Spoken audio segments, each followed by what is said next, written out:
وبنرجع بعد غياب. بنرجع علشان نتكلم عن أهلنا في غزة، وبنتكلم عن غزة الحبيبة، وبندعي ربنا سبحانه وتعالى إنه ينصرها ويشدد من أزرها.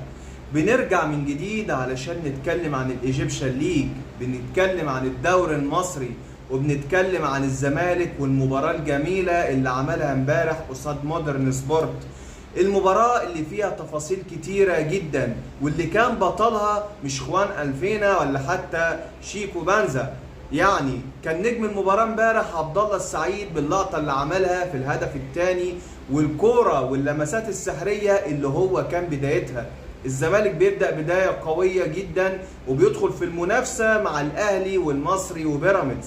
والأهلي يوم الاثنين هيكون على الموعد مع فريق غزل المحلة، المباراة اللي هيديرها برنس الكورة المصرية علاء عبد العال بالأداء والإحصائية الغريبة اللي عاملها لفريق غزل المحلة في بطولة الدوري.